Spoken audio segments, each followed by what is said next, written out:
صلوا على الحبيب. اللهم صل وسلم وبارك على سيدنا محمد وعلى اله وصحبه وسلم. ازيكم يا حبايبي؟ عاملين ايه؟ بحبكم في الله.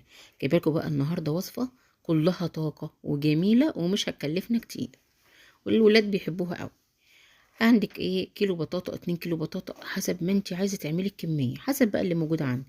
عندك ضيوف وعايزه تكرميهم وعايزه تديهم حاجه جميله وحلوه وفي نفس الوقت مش مكلفه معاكي، خشي عليهم بالايه؟ بالوصفه دي. عندنا ايه؟ بطاطا.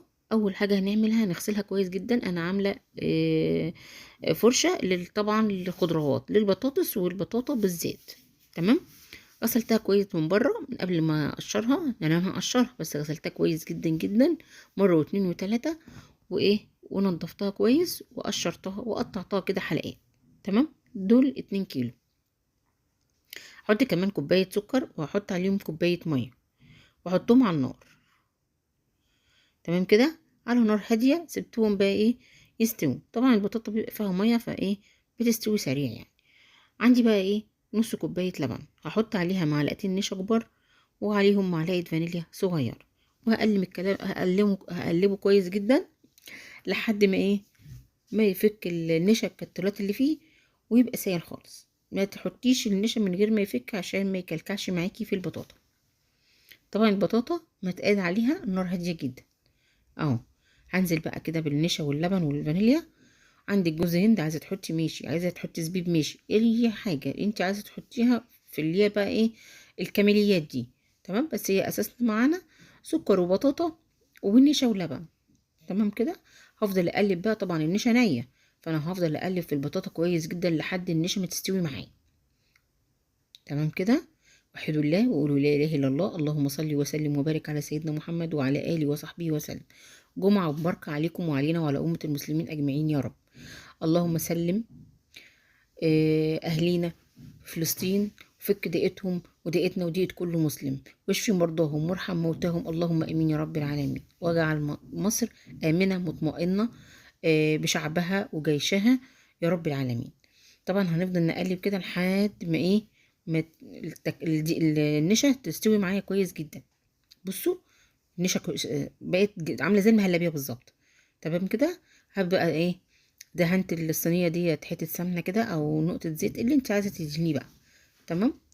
وهي هنزل بالكميه كلها في قلب الصينيه.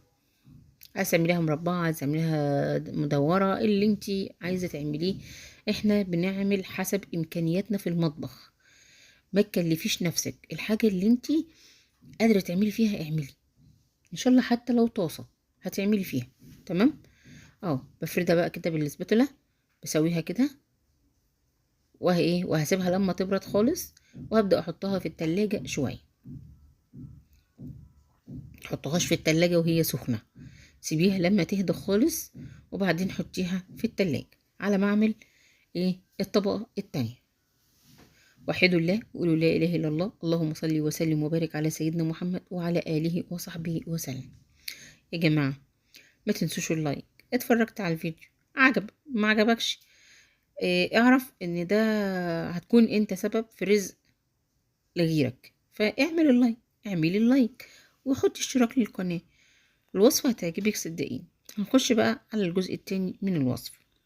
عندي هنا كوبايتين لبن. تمام. هنحط عليهم معلقتين نشا، وهنحط كمان معلقة لبن بودر. معلقة لبن دي بقى بتدي للقوام بتاعها وبتدي للطعم، نكه الطعم كده بيبقى تحفة اهي. معلقة لبن باودر. وهنحط كمان معلقة كريم شانتيه. يلا بقى، ما احنا عايزين نعززها كده ونخلي الطعم بتاعها حاجة كده ايه؟ خرافة. وبعدين اللي هياكلوها مين؟ حبايبنا، مش حد غريب. نحط كمان معلقة فانيليا صغيرة. تمام كده. كل ده على البارد، لسه ما حطيتش من على النار حاجة، عشان طبعا النشا لو حطيتها على النار وهي كده هتمسك في بعضها وهتبقى متكتله وهتبقى مش حلوه. هبدا بقى اشتغل فيها كده واربها كلها لحد ما ايه؟ النشا تتجانس كده مع اللبن، مع اللبن البودره، مع الكريم شانتيه، كله يتجانس مع بعض. وهبدا ارفعها على النار واطيه جدا. تمام. اللهم صل وسلم وبارك على سيدنا محمد وعلى اله وصحبه وسلم. طبعا داخلين على مدارس والاولاد محتاجين حاجات حلوه دايما وحاجات فيها طاقه، عشان ايه؟ المذاكره وتشغيل الدماغ، فده كلته بياخد من طاقه البني ادم. فايه، احنا بنحاول نعمل لهم حاجات فيها طاقه. وطبعا داخلين على الشتاء والبطاطا بتبقى كتير. تمام.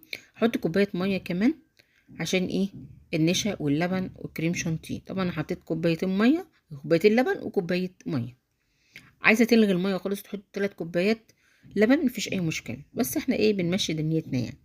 كيلو اللبن دلوقتي بقى بكام، ما عادش بيكفي حاجه، فاحنا بنحاول ايه، نمشي الدنيا. واحط كمان 5 معالق سكر، طبعا حسب الحاجه. انت بتحبي الحاجه مسكره قوي، زودي عن كده كمان معلقتين. بس كده يعني، كده السكر بتاعها مظبوط جدا. تمام. البطاطا اصلا عندي مسكره وحاطين عليها سكر، فما نزودش الموضوع قوي يعني. تمام كده. هفضل بقى معاها كده لحد ما ايه، تبدأ تمسك معايا والنشا يستوي. اهم حاجة عندي النشا يكون مستوي، عشان لو النشا ما استواشي بيدي طعم مش حلو، وبيبقى مش لطيف في الاكل. تمام. انا عندي النشا استوت، هتستوي وهتلم نفسها كده. تمام. اعرف خلاص انها كده خلاص استوت. هنزل بقى بيها على الايه، على الوش البطاطا اللي انا كنت عاملاها، وادخلها الفرن. اه، بصوا، بصوا الشكل، بصوا الحلاوة والجمال، تحفة. نخرطها بقى تخريطة طبعا اللي انت عايزاها. تمام. صغيرة كبيرة دي حاجة في ايديكي. واحطها في الفرن بقى ايه، يا دوبك بايد طبعا كل حاجة عندي مستوية. يعني البطاطا مستوية، المهلبية اللي انا حطيتها عليها مستوية، فكله مستوي. فانا بس يا دوبك هديها وش من فوق بايد الشعلة، واديها وش بس من فوق. وحيد الله وقولوا لا اله الا الله. اللهم صل وسلم وبارك على سيدنا محمد وعلى اله وصحبه وسلم. تنسونيش بقى لايك واشتراك وكومنت حلو، عشان بحبكم في الله. شجعوني. يكرمكم ربنا ويرزقكم من حيث لا تعلموا ولا تحتسبوا. بصوا الجمال، حاجة كده ايه، تحفة التحف. جميلة جدا جدا. والطعم بقى ما اقولكوش. متهيألي يعني الصينية ما عادتش لتاني يوم الصبح، في يوميها كانت اتاكلت. هتعجب ولادكم قوي، والطريقة وطعمها هيبقى تحفة قوي. واللبن بودر والكريم شانتيه اديها نكهة كده حلوة. بحبكم في الله. يلا سلام.